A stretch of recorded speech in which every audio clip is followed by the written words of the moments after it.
আমরা কিন্তু এক নম্বর বাঙালি, মাছ আঙ্গুল বললে কিন্তু বুঝতে পারবো না, ফিশ ফিঙ্গার বলতে হবে। আবার লঙ্কা মুরগি বললেও বুঝতে পারি না, কিন্তু চিলি চিকেন বললেই জিভ দিয়ে জল পড়ে যাবে। এরকমই একটা ঘরোয়া ফিশ ফিঙ্গার বানিয়েছি দেখুন। রুই মাছের লাচ্ছার মধ্যে ভিনিগার, নুন আর জল দিয়ে মাখিয়ে রেখে দিন আধ ঘন্টা। এবার কিছু ঘরোয়া উপকরণ দিয়ে একটা পেস্ট বানিয়ে ফেলুন। ধনে পাতা, পুদিনা পাতা, দুটো কাঁচা লঙ্কা, আদা, পেঁয়াজ, রসুন আর নুন, সামান্য একটু জল দিয়ে ভালো করে একটা পেস্ট বানিয়ে এবার মাছগুলোকে ভিনিগারের জল থেকে তুলে ভালো জলে 3-4 বার ভালো করে ধুয়ে নিয়ে তারপরে জল ঝরিয়ে রাখুন। তার মধ্যে ধনে পুদিনার পেস্ট দিয়ে দিন, সামান্য একটু টমেটো সস দিন, 2 চামচ অ্যারারুট, একটা ডিম, একটা পাতিলেবুর অর্ধেকের রস দিয়ে ভালো করে মাখিয়ে রেস্টে রেখে দিন 1.5 ঘন্টা।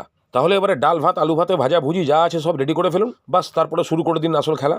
একটা করে মাছ নিন আর বিস্কুটের গুঁড়োর মধ্যে ফেলে দিয়ে খুব ভালো করে চেপে চেপে একদম লাগিয়ে ফেলুন পুরো বডিতে। এইভাবে পুরো মাছ রেডি করুন। তেল গরম করে বাস এক এক করে ছাড়ুন। মিডিয়াম ফ্লেমে একটু সময় নিয়ে উল্টে পাল্টে একটু কড়া করে ভাজুন। বাস, এবার ডাল ভাত, আলু ভাজা দিয়ে মাত্র 3টে নিয়ে উদরায়নম করলেই হলো।